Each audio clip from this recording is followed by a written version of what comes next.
28 ఏళ్ళు తెలంగాణ కోసం కొట్లాడాం. ఇన్ని సంవత్సరాల తర్వాత మా తెలంగాణలో మా కాంగ్రెస్ ప్రభుత్వం వచ్చింది. సోనియా గాంధీ గారు మంచి మనసుతో మాకు తెలంగాణ ఇవ్వడం జరిగింది. అది 2014లోనే కాంగ్రెస్ వచ్చుంటే చాలా సంతోషపడేవాళ్ళం, కానీ మాకు మిస్ అయింది. కానీ ఇప్పుడు మా తెలంగాణలో కాంగ్రెస్ ప్రభుత్వం రావడం చాలా సంతోషంగా ఉంది. సోనియా గాంధీ గారికి నేను నిజంగా కృతజ్ఞతలు తెలియజేసుకోవాలి. ఎందుకంటే ఒక మహిళగా ఆవిడకి ఎంతో గౌరవం ఉంది, ఎంతో ప్రాధాన్యత ఇస్తారు మహిళలకి కాంగ్రెస్ ప్రభుత్వం. హైకమాండ్ సోనియా గాంధీ గారు కావచ్చు, రాహుల్ గాంధీ గారు కావచ్చు, ప్రియాంక గారు కావచ్చు, అదేవిధంగా మల్లికార్జున్ గారు ఖర్గే గారు కావచ్చు, కేసీ వేణుగోపాల్ గారు కావచ్చు, మా ఇన్ఛార్జ్ మీనాక్షి నటరాజన్ గారు కావచ్చు, మా ముఖ్యమంత్రి గారు కావచ్చు, మా డిప్యూటీ సీఎం విక్రమ్ భట్టి గారు కావచ్చు, మంత్రులందరూ కావచ్చు. సో చాలా సంతోషంగా ఉంది. ఇవాళ మేము ప్రమాణ స్వీకారం చేసాం. మాకు హైకమాండ్ నాకు ఈ అవకాశం ఇచ్చింది ఎమ్మెల్సీగా. తప్పకుండా నా తెలంగాణలో ఇంకా పనిచేస్తాను, చిత్తశుద్ధితో పనిచేస్తానని కూడా ఈ సందర్భంగా తెలియజేసుకుంటున్నాను. ఎందుకంటే కొంతమంది అపోజిషన్లో ఉన్నవాళ్ళు ఎన్ని రకాల ఇబ్బంది పెట్టాలో మా ప్రభుత్వాన్ని పెడుతున్నారు. అయినా మా ముఖ్యమంత్రి గారు దాన్ని తిప్పి కొడుతున్నారు, మంత్రులు తిప్పి కొడుతున్నారు, మా కార్యకర్తలు తిప్పి కొడుతున్నారు. వీళ్ళ ఆటలు చెల్లవు. ఎందుకంటే 7 లక్షల కోట్లకు అప్పుకెళ్ళిపోయింది ఈ రాష్ట్రం. ఎవరి వల్ల అంటే కేసీఆర్ గారు పుణ్యం అంటూ. మరి ఇంత 7 లక్షల కోట్లకు అప్పుకెళ్ళిన రాష్ట్రాన్ని సెటరేట్ చేయాలంటే డెఫినెట్గా టైం పడుతుంది. ఓవర్ నైట్లో అది అద్భుతాలు జరగాలంటే కుదరదు. ఖజానా మొత్తం ఖాళీ చేశాడు. మేము మా ప్రభుత్వం తప్పకుండా మొత్తం తెలంగాణ ప్రజలకి వాగ్దానం చేసాం, మంచి స్కీమ్స్ తీసుకొచ్చాం, చేద్దాం అనుకుని.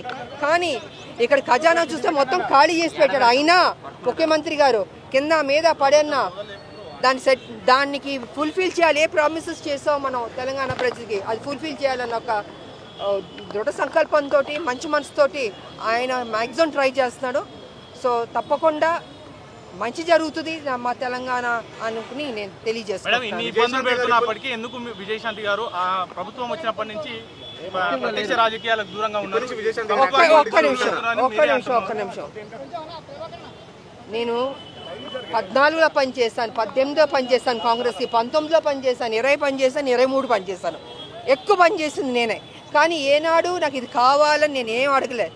హైకమాండ్ నాకు ఆఫర్ చేసినా నాకు వద్దు, నేను ముందు పనిచేస్తాను నా పార్టీ కానీ పనిచేస్తాను.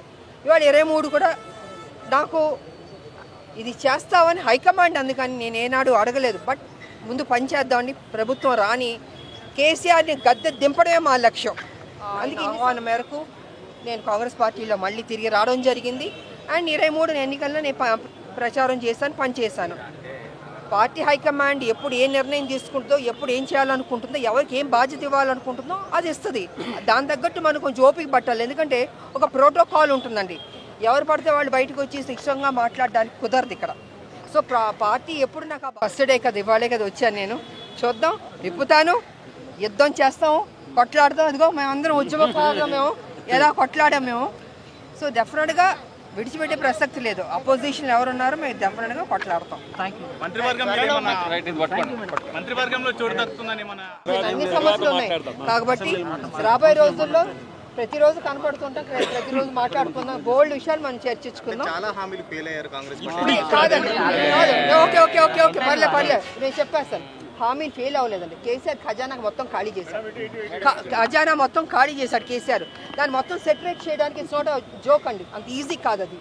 7 లక్షల కోట్లు ఇది నేను గత 5-6 సంవత్సరాల నుంచి కేసీఆర్ అధికారంలో ఉన్నప్పటి నుంచి చెప్తున్నాను. అయ్యా 5 లక్షల కోట్లు కాదు, 7 లక్షల కోట్లకు అప్పెళ్ళింది.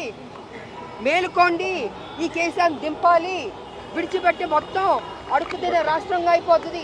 తెలంగాణ కొట్లాడి తీసుకొచ్చి ఉద్యమకారులుగా మా బాధ్యత అని నేను మొదటి నుంచి చెప్తున్నాను. ఇప్పుడు వచ్చిన దాన్ని చూస్తే 7 లక్షల కోట్లు కప్పింది. మరి ఇంత ఉన్నప్పుడు ఓవర్ నైట్లో ఎలా చేస్తారు చెప్పండి. ఎందుకంటే